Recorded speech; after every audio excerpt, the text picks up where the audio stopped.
Hello and welcome to this video series on the Gimp 2.4. Now in this video we're going to be touching base on probably our last, this is our last select tool up here in our toolbox.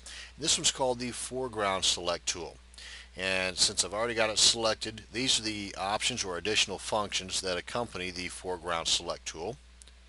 And for the sake of this demonstration, we're going to leave the feathered edges off, the contiguous unchecked as well. And this is the default, the mark foreground. And the small brush, usually the default's right about in here.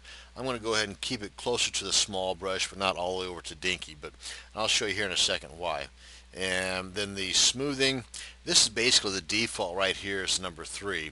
You get much higher, then it affects adversely some of the accuracy of what we will be extracting. Because what this foreground select tool does basically is it allows you to extract the foreground from the active layer, or as in this case from the selected item. And we're going to go ahead and open up, oh yeah, the other items here too. The preview color, you got 3, no big deal. These are really irrelevant, so just leave it at whatever it's set up as. And the color sensitivity, I just opened that up just to take a look at it. I would leave that, again, I just leave that alone at whatever it is defaulted at. So let's go ahead and open up an image. Open, what we got here? Let's get this zebra guy out of the Serengeti grass plains and stick him in the desert. Okay, so now then, as you can see with the foreground select tool, close to my mouse pointer, I've got the little, what looks like a lariat, just like this guy here. And we don't have to be accurate at all, just kind of select around the item we want to extract. Now I'm not going to go all the way back to the beginning just for demonstration purposes. I'm going to let off my mouse button now, and it finds the beginning point itself, but it does so in a straight line. So be aware of that. Just make sure you've got it out here. Of course, it would have been easier for me and better for me actually just to go all the way up this way, but for demonstration purposes, here we go. Now then, after we've done the selection, it gives us the paintbrush. You can kind of see that there a little bit just below my pointer is the paintbrush. Now what we want to do is just run the paintbrush down around the item we're going to be selecting. And again, we're just highlighting it. We're not trying to fill in all the blanks or nothing. Just letting the tool know what we want to extract. Not the grass, but this item right here, the zebra, striped donkey. Now, as you can see, there's some blue right in here.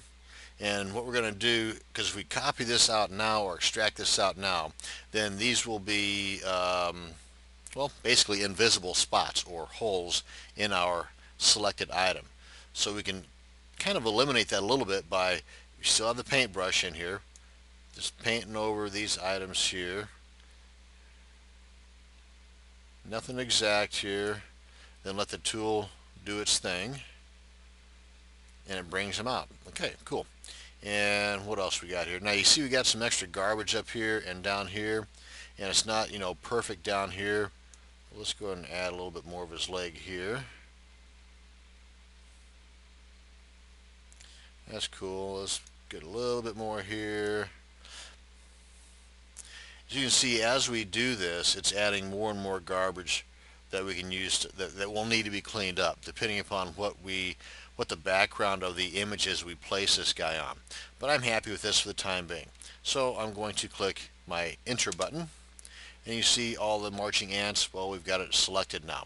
Now we can use either the control keys on our keyboard, or we can right click and go to our edit function. Now you can use the copy, cut, you know, paste, whatever. We're going to go ahead and use and these are the control functions on our keyboard we could use in place of what we're doing now, but I'm using the mouse. So let's just go ahead and cut this guy out of here, and let's open up another image to paste him onto. What do we got? Yeah, let's take him out in the desert. Really freak this donkey out. Okay, now anywhere you paste him on here, just right click, edit, and again we can use the control V like Victor on our keyboard, or just use this here. Now we've pasted them on here. Now you can see all the garbage up here. Now what we want to do is we want to clean that up a little bit, and do so while these items are still selected. So while it's still selected, go over here to the erase button or erase tool, and just start erasing away. And the reason why you want to do it while it is selected, because then the background of this image being pasted onto shows up versus erasing the entire background as well.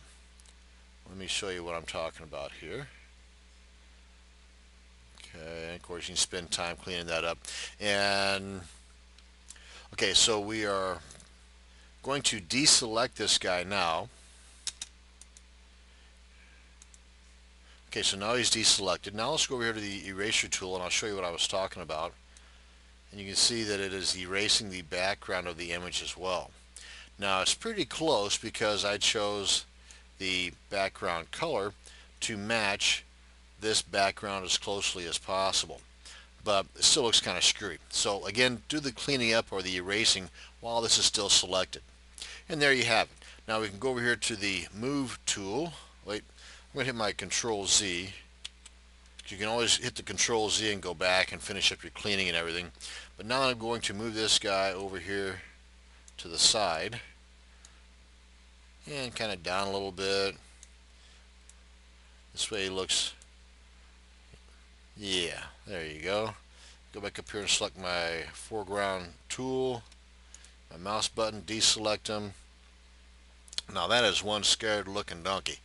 He's wondering what the heck I'm doing in the desert here now. Anyway, that's just our quick introduction to the foreground select tool.